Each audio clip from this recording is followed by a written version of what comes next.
And then there's this. Okay, there's a picture of the headlights were literally falling out of the front grille. Rotational lights.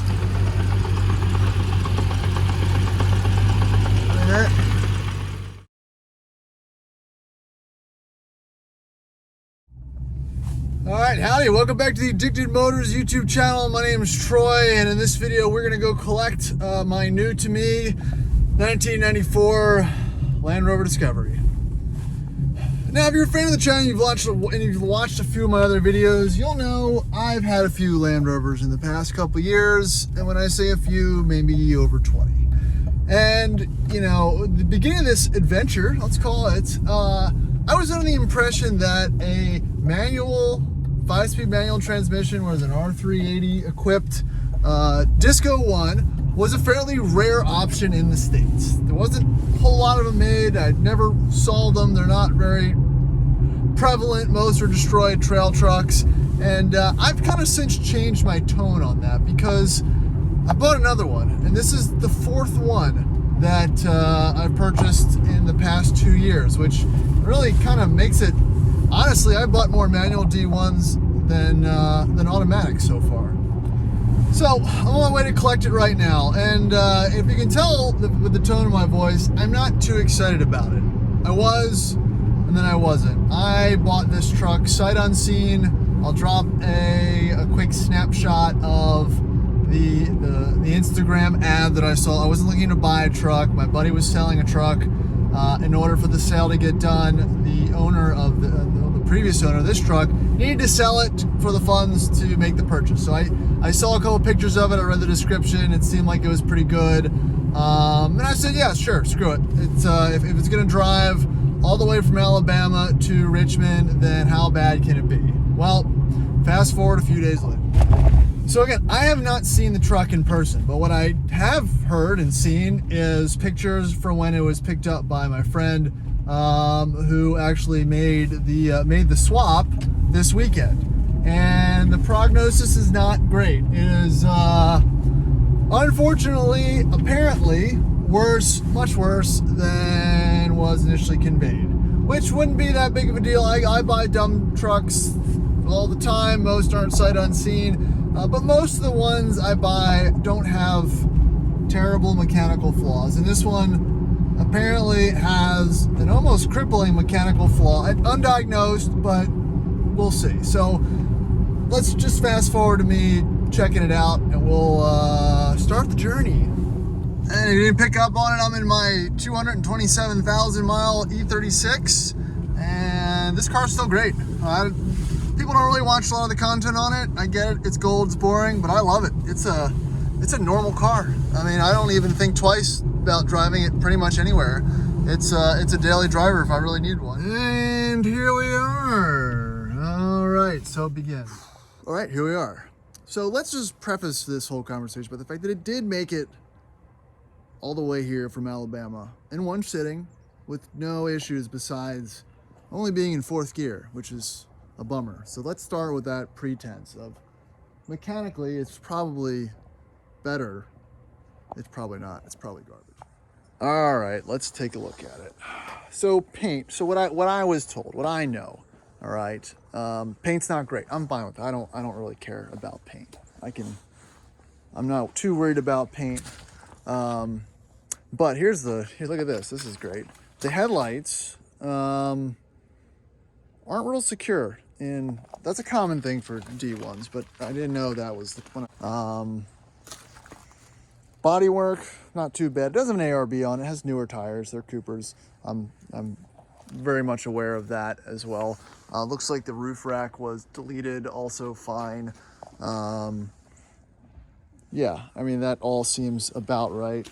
Can't tell if that tire looks like it's sitting farther back in the wheel well or not. So again, the body stuff is nothing that I was majorly kind of concerned about. It is missing the spare tire. That's kind of a bummer. I'm looking at the hitch, and it looks like it's been spray painted, which is also fine, but that's not really a concern. It's really more about the body mounts, which, okay, so this spent most of its life in the Southeast, which is good, right? So I've got a rear diff is leaking, right? But it's got a guard on it, which is a good thing. Probably a little bit of gas leakage here, but the body mounts are intact, so that's okay. I'm not too angry with that.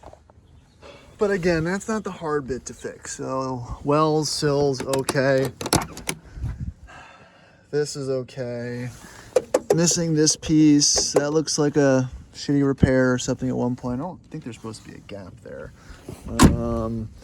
I did see some concerning things in pictures. So this sill has a little bit of rust. Ah, man, it's not that bad. It's not that bad. It's not great either. There's a little damp there.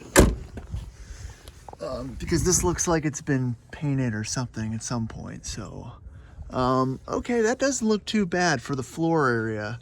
Again, you see the little bit of rust, but not terrible. Sorry, I think I might be slacking on my cameraing. So all that's fine. Probably a little power steering leak, also fine. ARB, fine. Front diff looks a little leaky, but fine. All that stuff's easy.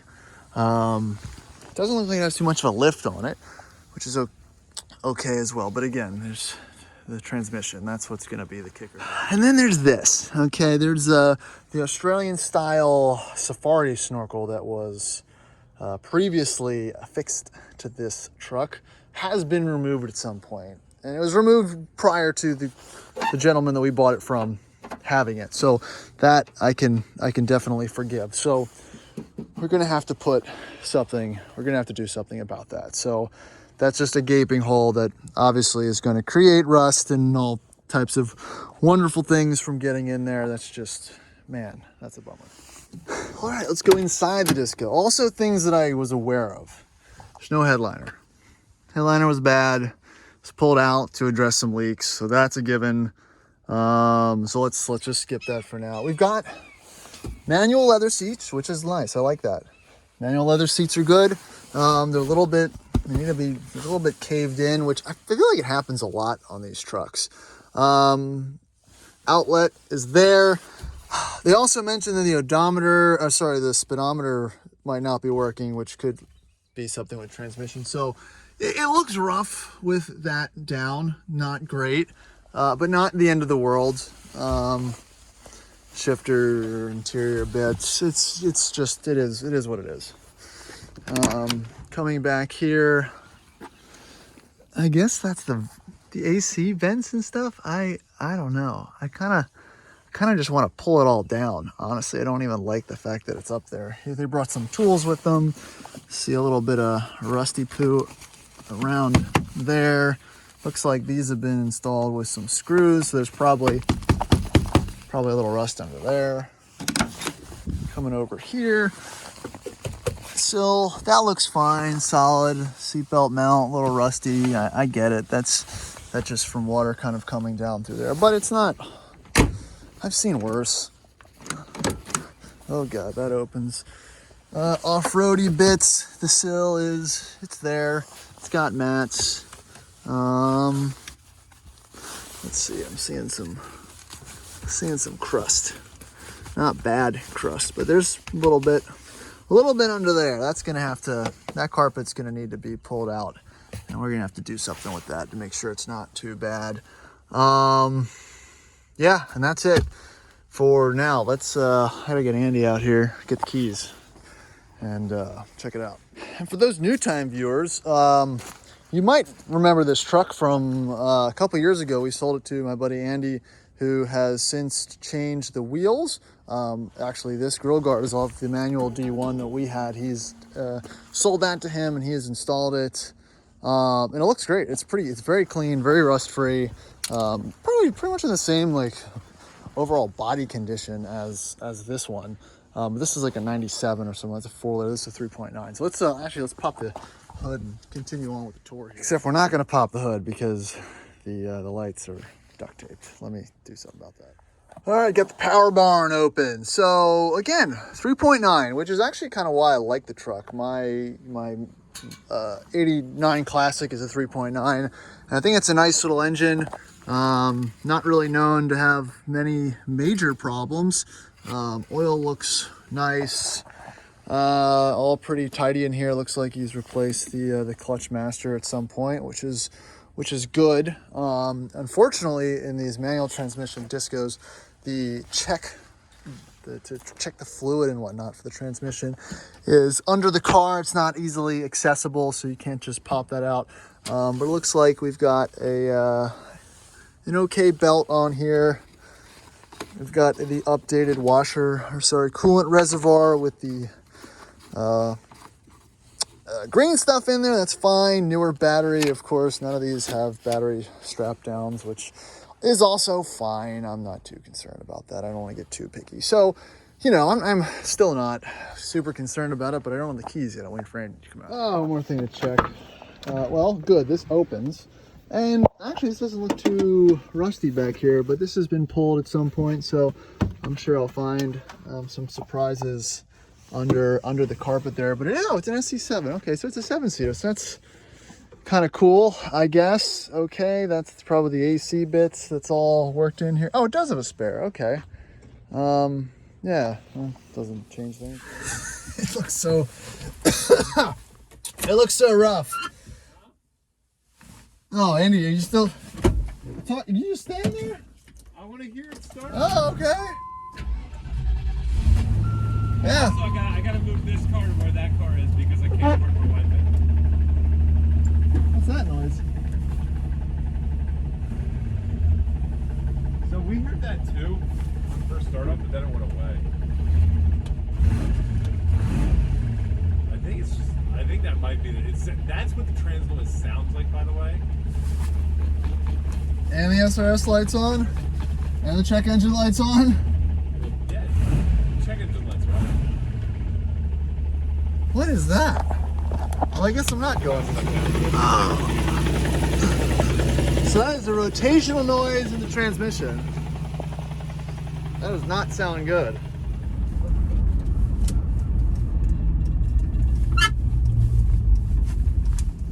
All right, let me pull out here. Let's see. All right, I don't hear it yet. There it is again. Still there.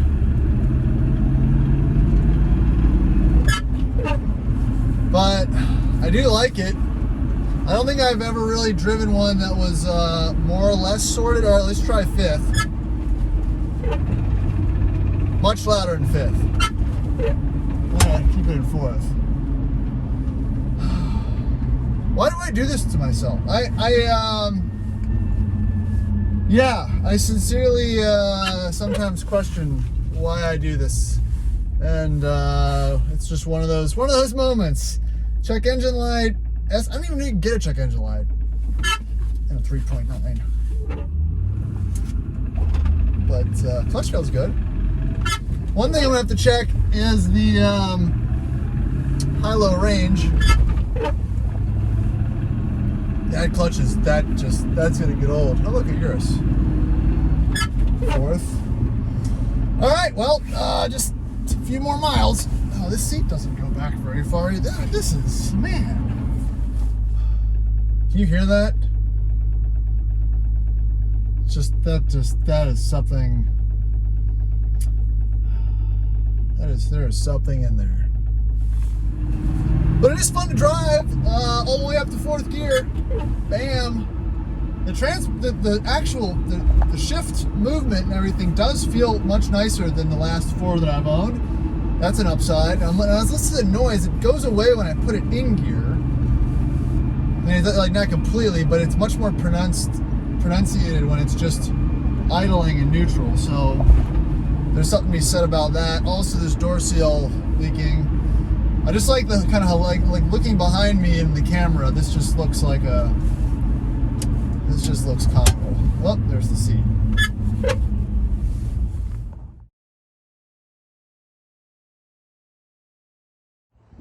All right, so I made it back. It actually cut off as it was turning into the driveway, which doesn't really, make me feel super confident about it. It does drive fine. It drives nice. I don't hate the way it drives. I don't like that noise though. So let me, man, it's been so long. I thought I was gonna be done with my disco tool for playing with forlorn, broken manual D1s, but I guess I'm not. Let me fire it up and take another listen to that.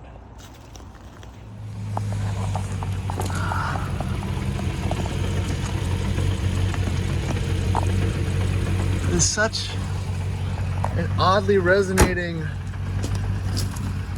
rotational noise. And that definitely sounds like it's coming from the transmission.